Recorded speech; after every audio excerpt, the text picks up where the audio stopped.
I'd like to go ahead and welcome all the attending media for today's virtual press conference to discuss USFL Season 2. We're really proud. I'm Darren James. I'm the Vice President of Communication, and I lead communications for the league. And so with us today, we've got the President of Football Operations, Daryl Johnston. We've got the USFL Head of Officiating, Mike Pereira. And we've got our Memphis Showboats head coach, Todd Haley. We're really excited that we're going to be the first nationally televised professional spring football league in nearly 40 years to have a successful first season and then return for a second season. And that kicks off on Saturday with a doubleheader on Fox, first with in Memphis, and then followed by a primetime game in Birmingham. So I'd like to kick it off today by making some opening statements. So we'll do Daryl first. So Daryl, on over to you. Thank you, Darren. Obviously, what Darren just said, the first spring league to be able to start their second season is a huge accomplishment for the USFL, but we've got a lot of differences this year that we'll get into. But one of the things that we were most proud of through this entire journey up until this point is last night here in Birmingham, we hosted the Birmingham Stallions and passed out their championship rings. And it was really kind of a full circle moment for us, because the room we hosted the event in was actually the room we did our inaugural draft back in February of 2021. So just a great moment for all our guys that were there. Believe it or not, we actually even had Skip Holtz at a loss for words, which is something that's kind of hard to do. So it was a great evening last night, and that gives us a lot of momentum here in the Birmingham hub, going into our opening weekend, as we've got a number of different events planned to celebrate what Birmingham accomplished last season. Moving into season 2 for the USFL, there are a lot of changes. Obviously, the biggest one is going to be the fact that our hubs have expanded. We don't have 8 teams in one location here in Birmingham. We've actually moved out into 4 hubs throughout our league. And that was in response to a lot of the feedback we had from our fan base. One of the things they wanted to do was to see those full stadiums when the home teams were playing. And it was really hard for us to accomplish that with Birmingham basically having a home game every weekend. And our other teams, when they played, really didn't have that same support. So one of the things we wanted to do was start to get our teams into their home markets or as close to their home markets as we can, and give them that opportunity that Birmingham had last season. So we've expanded into Memphis with the Memphis Showboats and the Houston Gamblers making that home. We've gone to Canton, Ohio. We wanted to continue the relationship that we started last season with the playoffs. It was something that I was really excited about, to have the opportunity. When somebody says you're going to have the chance to play your playoffs and your championship game at the Hall of Fame Stadium, that is something that we could not say no to, and we're very excited to have that opportunity. And we had such a great experience while we were there. We wanted to actually expand that relationship and continue it. So we've used the Canton the hub, to be kind of a satellite for Pittsburgh with the proximity to the city of Pittsburgh, and have also put the New Jersey Generals there, along with the Maulers, and then also getting up back into Michigan, our last champion in the USFL, the Michigan Panthers, and creating a relationship with the Detroit Lions, the people at Ford Field, and having that first-class facility be one of our venues in the USFL really validates what we accomplished in year 1. That is our nomadic hub. So we are living in Ann Arbor, Michigan. We are practicing in Ypsilanti, Michigan, and we're playing our games in Detroit, Michigan. So we are bringing in the whole state when we talk about the Michigan Panthers. And the Philadelphia Stars, our other team in the championship game last season, is paired up in Detroit. So that's our setup this year as we go into year 2. The one thing that's unique also about our league is kind of the rebuilding process that we have each season. Our goal is to provide the opportunity for our players to have a chance to go back to the NFL, and this time have an opportunity to stay. And we had several players throughout our league last season accomplish that. Obviously, our biggest ambassador in USFL season 1 is Cavante Turpin, and everything that he accomplished with the Dallas Cowboys.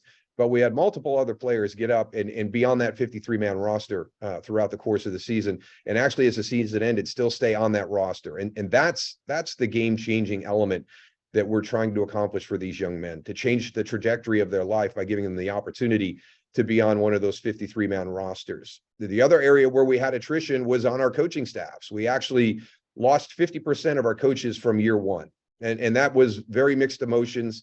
Our coaches that were a part of year one will always have a special place for us in the USFL family by supporting our vision, being advocates, being teachers, being great coaches for our players. But for various reasons, we lost 50% of our staff. And for us to be able to go out and replace those coaches that we had in year one that were so critical to our success, and have 4 other coaches buy into our vision and want to be a part of our family moving forward. We've actually added over 120 years of coaching experience from the high school level to the NFL level with our 4 new hires. We've got 5 Super Bowl championships mixed in among our 4 coaches.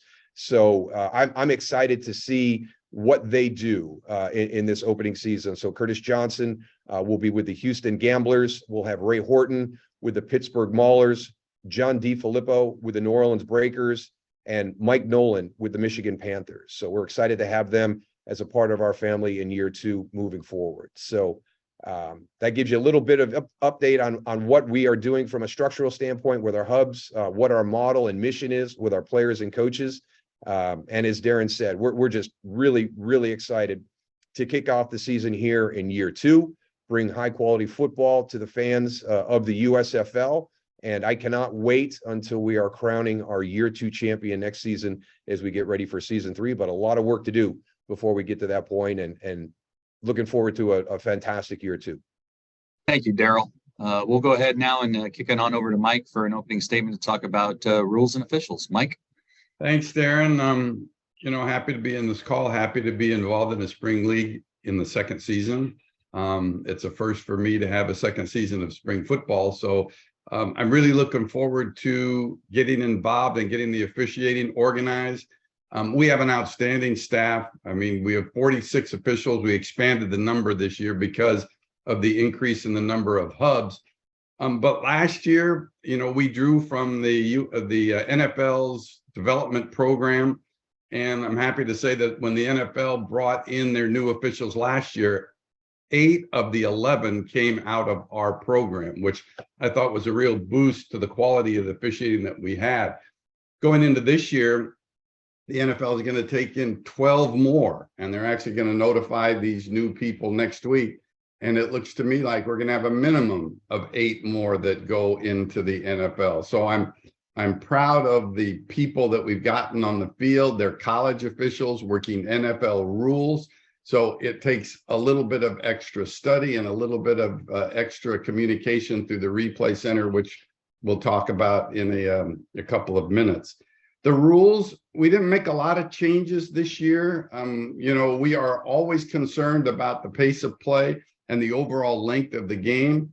And in about week 3 last year, we had games that were lasting longer than 3 hours. So we put in a rule that said that we would wind the clock after incomplete passes in the 1st and 3rd quarters. It still really didn't get the overall time of the game down to where we wanted it to be. So therefore, this year we're expanding that winding after incomplete passes into the 2nd and 4th quarter also, up until the 5-minute mark of each one of those quarters. Then the clock will remain stopped after the incomplete passes. We're shooting for a game that falls into a window of around 2 hours and 45 minutes, maybe 2 hours and 55 minutes. But kind of like baseball now, as you try to shorten the overall length of the game, and yet keep the pace up, like with our 35-second play clock, we feel that now this is going to reach the level that we want to be at in terms of overall game time. We did change a rule that got discussed every year when I was at the competition committee, and I was against changing it, but I got beat down a little bit with our competition committee. The rule has always been that when you fumble the ball forward and out of bounds in the field of play, the ball goes back to the spot of the fumble, and the fumbling team keeps the ball. But the rule has been if you fumbled it forward into the end zone or into the pylon and out of bounds in the end zone, then it turned into a touchback. And everybody, I think every fan felt that the rule was unfair. And so we changed it. And so we are treating all forward fumbles that go out of bounds the same, even if it's in the end zone. The ball goes back to the fumbling team at the spot of the fumble. So you can tell, I was able to tell the coaches, less risk now if you're headed toward the goal line and try to extend the arm, you know, to hit the pylon for a touchdown. If you fumble, you're not going to lose the ball, unless of course it was 4th down, and then it would be a turnover on downs. 81% of our kickoffs were returned last year. Drive start was the 32-yard line. Injuries were not really a factor because we put in some rules like not letting the kicking team break their stance before the ball was kicked, having the receiving team have 8, minimum of 8, maximum of 9 in a setup zone, only 10 yards from where the ball is kicked. So more players are running down the field together.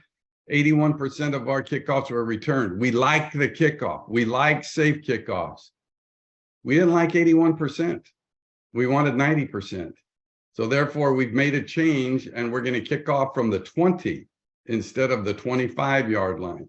And I think we'll reach that 90% by doing that. And we will track injuries to see if there is any consequence to moving the ball back another 5 yards, which I don't think we will. What's that mean? Kick the ball out of bounds 30 yards from where you kicked it. The receiving team gets the ball at the 50. So we think it's an exciting play, and again, we'll see if we get close to that 90% return rate, but I think we probably will. We did add a 3rd quarterback. And I think that's important when we all saw what happened in Philadelphia, San Francisco in the divisional game or the championship game, whichever it was. But when we had the injury to the 49ers quarterback and no 3rd quarterback rule in the NFL, we will have it in the USFL. It's a simple rule, which means that a team can carry a non-active player. So he's not active.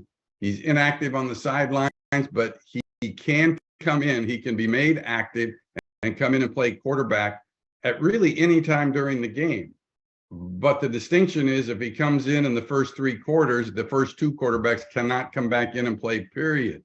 If he comes in the 4th quarter and he gets injured, or even not if they want to replace him, they can use any one of the first 2 quarterbacks to bring them back in the game. It's the exact same rule that the NFL had until they dropped it and just expanded at that point from 45 active to 46 active. Replay center basically stays the same. It's very transparent. We were the first ones that went totally transparent. With me being in the replay center, cameras and mics were on all the time. We let the fans into the discussions, and we let the fans into the decision making. It was, I think, interesting for the fans, so much so that we're working on a program now that the same video that we're going to put out on television with this transparent look will be on the scoreboards in the stadium. And so the fans in the in-stadium experience can get an idea of what's going on. Replay is, you know, it's like a combination of the NFL replay rules and the college replay rules. Each coach gets one challenge that they can use. If they're right, they don't get another challenge, but they get one challenge. But I've told Todd Haley, don't challenge. I mean, because I'm looking at everything. And so, you know, you don't really need to risk a timeout, because if I look at a play, a touchdown, for example, that is either ruled or not ruled, and I see that it's either ruled correctly or there's nothing in all the shots in my Hawkeye system, which is 16 different cameras, that would cause me to reverse the call, then you don't challenge, because I've essentially already made the decision. And if you do challenge, it will probably go down in history of one of the quickest decisions ever made in instant replay. So, you know, it's, while they have a challenge available, if they want to challenge something, which I don't think is significant, they can, but generally it's probably not wise. And the experiment that worked very well with us last year is that in the replay center, we can overturn calls that are made for personal fouls or unsportsmanlike conduct calls. So roughing the passer is reviewable, face masks are reviewable, horse collars are reviewable, anything that's a personal foul or unsportsmanlike conduct. So we just think we have a good, fun, transparent game. We developed a shootout for overtime last year, which was successful, had a lot of fun, adopted by others. We have an onside scrimmage play. If you don't want an onside kick, pass interference is a maximum 15 yards like in college, unless it's a blatant non-football act. We think the state of our rules are good. So that's about it for me, Darren, and you can move on to Todd.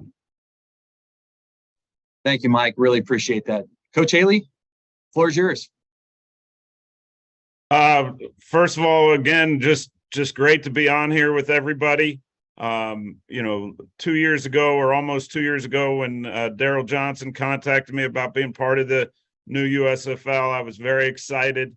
I thought last year, everything being in Birmingham, though at times you weren't excited about not having your home crowd there, it went really well. And with the crew and the people they've hired, Mike Pereira and I have had a long and healthy relationship throughout the years. When I heard his name was involved, that got me excited. Obviously, Daryl Johnston, just everybody that's put in a lot of hard work and dedication to making this go.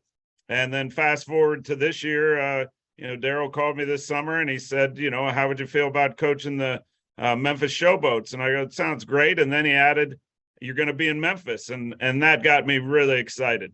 I came down here for the opening press conference, got to see a little bit of Memphis. I've been in and out a few times, but really excited about everything that I've seen here. I mean, our facility here at the Simmons Bank Liberty Stadium is phenomenal. The locker room that we're able to utilize is phenomenal. That gets the players excited. Just a first-class setup, and I think it's only going to get better. But we've been in and around Memphis. We went out to a Grizzlies game, in their playoff push here. We were able to throw some T-shirts and things out. But it was a Tuesday night and there's 17,000 people in that arena on a Tuesday. So that tells me a lot about this fan base and the people that make up Memphis, which is really a unique town. Obviously you got to start with the food. I'm gaining weight by the day. The music, all the different things that make up a really cool city and town is exciting. We had a youth clinic out here. Tons of kids showed up, parents, everything. But the biggest thing is, as the head coach of the Showboats, is just seeing my players and coaches embrace being part of this community. The players are in and around Memphis doing things to try to build and help the community and youth specifically. They're embracing being here in Memphis. We're obviously all excited about seeing fans come into the stadium and cheer us on and make some noise. That's really exciting. But to be part of year two, just really a neat thing, and to be able to do it here in Memphis with the Showboats, knowing that we're going to have support, I think it's just a great thing. And like I said, our players have embraced just what Daryl said. They've seen some guys extend their dream and push into the NFL. And we embrace that as coaches and as the USFL. So we're rooting for those kind of things to happen. And when they see guys make it and stick on an NFL team and have success, that just builds the USFL even more, because there's just not enough spots in the NFL for all the talented players we have out there that love this game of football. So, lastly, I'll just say, between Daryl, the USFL, the whole staff, and then Fox, when I watched these games last year, I thought this was a big point. We play on a Saturday. I'd watch a game on a Sunday or a Saturday night. It looks like pro football. And that's a testament to the job that Fox does and the production and all the different things that go on. And I think that's what people want, and the players appreciate that too, because, it's up to us to put a winning product out there. But we know that the USFL and Fox is going to do everything possible to make that happen. So just really excited to be here. excited to be part of this town. Really excited for Saturday. And I like our players. We got a great group of guys that are really into it. And like I said, really embracing being a Memphis Showboat and being a part of the city of Memphis. Thank you, Coach. I'm going to turn it over to Heather Jeffcoat, who's been moderating some of the questions here, to go ahead and start letting some of the media ask questions. Okay, we're going to go with Greg from Fox Sports.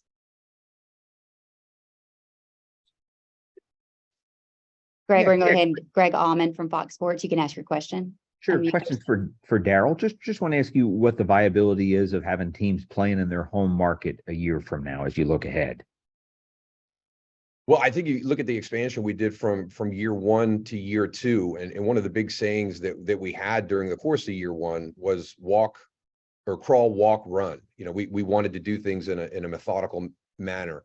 When we found out that we were going to expand into 4 hubs going from year one to year two, that was probably more than a lot of people were anticipating. But when we heard the feedback about our fan base wanting to get the teams into their home markets, there was opportunities that we felt were too good to pass up going from year one to year two. So we all kind of buckled down and got ready to move those teams into the markets.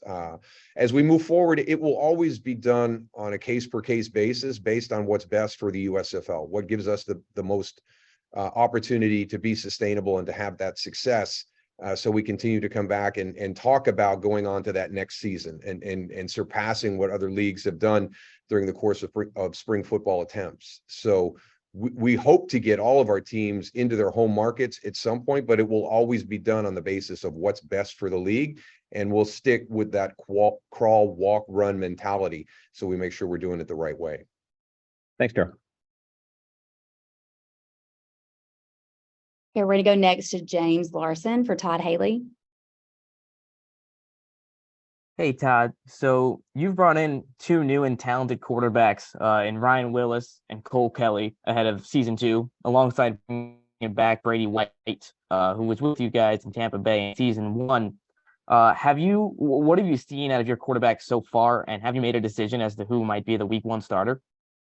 I mean, we still have a week of practice, but I believe Brady has kind of cemented himself as the starter here as we get the season going. But you're right, Ryan and Cole, talented guys that have impressed us throughout this process, and I don't think it's beyond thinking that you'll see all these guys play at some point. And the name of the game is winning, so whoever gives us the best chance to win will be the guy handling the football most of the time. But Brady just having been with us last year, he definitely had a head start. I know he's excited about being in Memphis, where he played his college football. He's like a superstar walking around town down here. So I know he's enjoying and embracing that, and we'll just have to see how it plays out. But we do have 3 guys that definitely have ability, so it's going to be fun to watch this competition go on. Next up, we have Pierre from Fox 9 for Daryl. Daryl, hi. Thanks for taking the time. My question to you really is, what is the next, in your mind, what is the next evolution of the league? And by the time year 2 ends, what does progress ultimately look like to you at the end of year 2? To really kind of build on what we did in year 1, I would like to see us place more players into training camp opportunities in the NFL. I would like to see more of our guys, stick on those rosters and have that opportunity to change the trajectory. I like our calendar. I think one of the things that we heard from a lot of the NFL scouts and general managers were your guys popped right away in training camp, because they're only 4 to 6 weeks removed from playing an NFL or a professional season. So all of a sudden, they're not getting acclimated to the contact component of training camp. They've already been through that. So, multiple guys, from the NFL and the scouting departments and general manager roles said your guys really kind of popped to us right away when they came into camp. And I think that was one of the big reasons that we were having the numbers that we did, to be sustainable. So I think the biggest thing for us is just continuing to build, continuing to get better. We're never going to be perfect. I think one of the great things is nobody really has an ego around here. We're just trying to get the job done and do it the best we possibly can. And the communication and the information that is passed back and forth between hubs, everybody gets a heads up. If there's an issue somewhere, we always reach out and give everybody that heads up. Hey, if this scenario, happens to pop up, here's how we handled it. So the constant communication, which was something that we didn't have in year one. I think one of the big things that happened to us in year one was we were being so reactive as opposed to proactive. And this year we're able to be a lot more proactive, and that has helped with the communication. So for us, it's just continuing to build. I don't think, we've had any major issues again here in year two. And that was one of the things I was really proud of our people with last year in year one is when you're reactive in situations, there's a tendency to make that wrong decision because it has to happen in real time. And when you're proactive, you can anticipate, potential pitfalls. And that way really minimize the mistakes that you've had. And we were really good last year, not making anything major from a mistake standpoint, in the moment. And I think this year being a lot more proactive, we've been better. So I want to see everybody grow around the league from team to team, from hub to hub, and continue to find, our protocols and our patterns of doing business on a day-to-day basis that really become efficient. And the best way to do that is to have that trust in our teammates, across the league and have that constant communication. Okay, up next is Chris Winwick, and this is for Mike and Daryl, and we're going to start with Mike answering. But Chris, give us her question.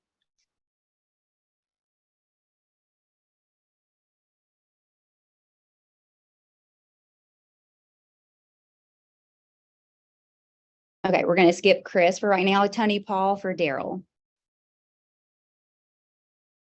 Hey, Daryl, appreciate this. Last time we talked, you were in Detroit announcing the Panthers were coming to Ford Field. I'm just curious since then, what kind of reaction the league has gotten from the city, the fans, and what kind of crowds can we maybe expect to see at Ford Field in a few weeks? Yeah, excited to see, what we do in Michigan. And I think a lot of it has to do with the success that Dan Campbell and the Lions staff has had in the NFL. Football is very exciting in the Detroit area right now. And so we're hoping to tap into a little bit of that. And for us, the validation of having the opportunity to play at Ford Field, to be able to work with the Lions organization is a huge feather in our cap. And early on in the whole process, when we started our ticket sales, Michigan was the team that came out of the gate the fastest, and really for the first couple of weeks was kind of leading the pack. So there's definitely some passion, some excitement in the Michigan area with the fan base of the Panthers. To be a part of this season in season 2 up in the Detroit hub. So we're going to continue to watch that. But we've got great partners up there. Again, one of the things that the USFL done is when we come into the markets, we want to make an impact. We want to build those relationships. And it's not just about football. We talk about sustainability, and for sustainability to happen, you have to create relationships. And that's one of the things that the USFL has done a great job with every hub we've gone into. And it's the exact same thing in that Detroit hub, and having the Lions as one of our partners, and having a lot of the other professional sports teams support us. You heard Todd talk about, getting to a Grizzlies game. Our guys have been out and we've been at the Pistons games, trying to engage in everything we can up there to kind of immerse ourselves into the professional sports scene in the Detroit area. So I think that this is a relationship that's going to continue to grow. But the immediate impact, when we first got there, definitely a lot of excitement because the Panthers came out of the gate as one of our best selling teams when we talked about season ticket sales. Okay, we're heading back to Chris Winwick. All right. Sorry about that, guys. Thanks again for the time. I'm curious to know how much collaboration has gone on between the USFL and the NFL on some of these rule changes. And then conversely, do you think there's a possibility we see some of the rule changes that you've taken under at the USFL and something we see potentially in the NFL going forward?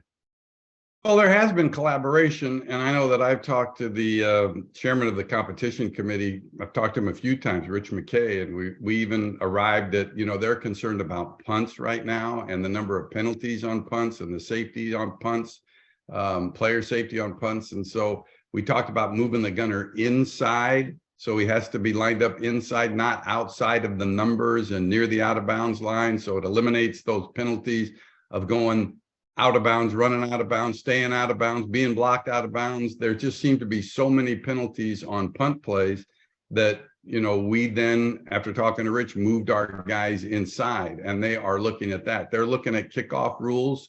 You know, they're using this kind of like we used NFL Europe back in the day, to where you can experiment with things. And certainly when you look at what we're doing with forward fumbles, you know, into the end zone and, you know, going back to the spot of the fumble, I think that's something that they'll look at because no one has done that before.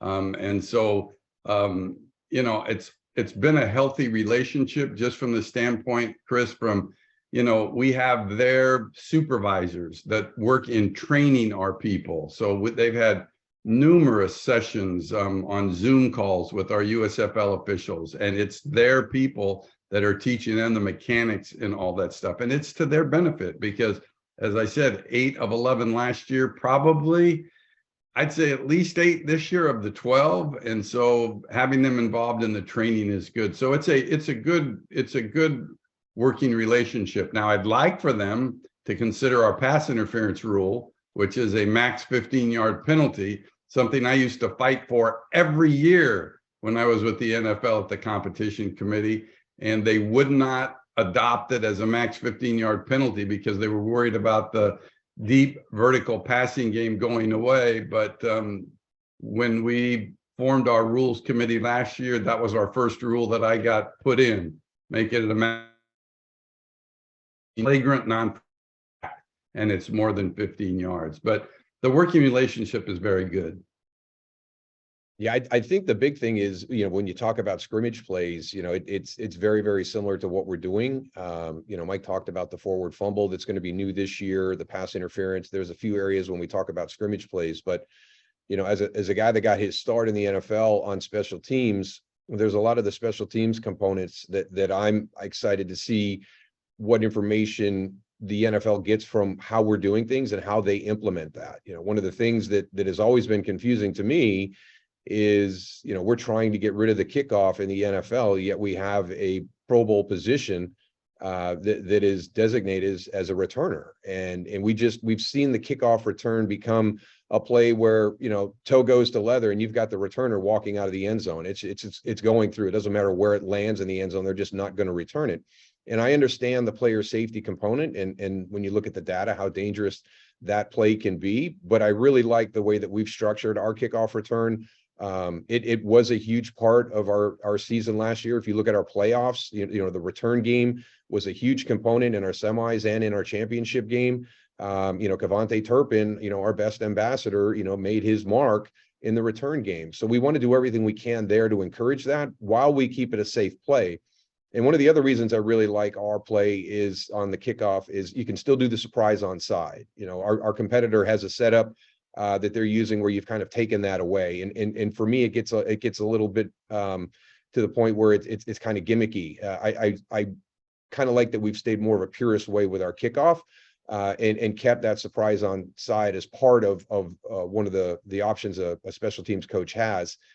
The other play that I've always considered to be the most dangerous play was the old onside kick when you had overloads and runners and you know, those were some of the most violent collisions that I've ever had. You know, I was on the front line of the onside kick back in the day. And if I was going to get rid of a play in the NFL, that's the play that I would get rid of. And I know they've tried to make it safer and they've balanced it and you can't do a lot of the things. But what you've done there is you've taken that success rate and really brought it down from about 10 to 12% down to like 3%. So I've always been a huge fan of our onside scrimmage play that Mike touched on. And you know, we go from a 4th and 12 standpoint, we put it at the 33, and if you get it out to the 45, you continue moving on. If the defense makes a stop, they get the ball and they can drive in. And you can do it at any point during the course of the game. It's not just at the end to get back into it. You know, we can talk to Todd Haley right now. He felt his offense was moving last year and it kind of gotten into a rhythm, and he went for one in the 3rd quarter, you know, just to see if he could steal another possession there. So I really like what we've done. If we're going to make that onside kick a lot more safer in the NFL, but bring down the success rate, let's mirror that with a 4th down play. And I think you've seen the NFL kind of tinker with it a little bit. They talked about a 4th and 20. You know, that's a little bit extreme, you know, for me. But I really like what we've done there. And I've liked, the addition that Mike added with the punt last season and working with that again this year. So the special teams component is something that I'm really proud of when we talk about the rule structure and the relationship that we have with the NFL. All right, everybody. I think that's going to wrap things up for today. Really appreciate Daryl, Mike, and Coach Haley joining us.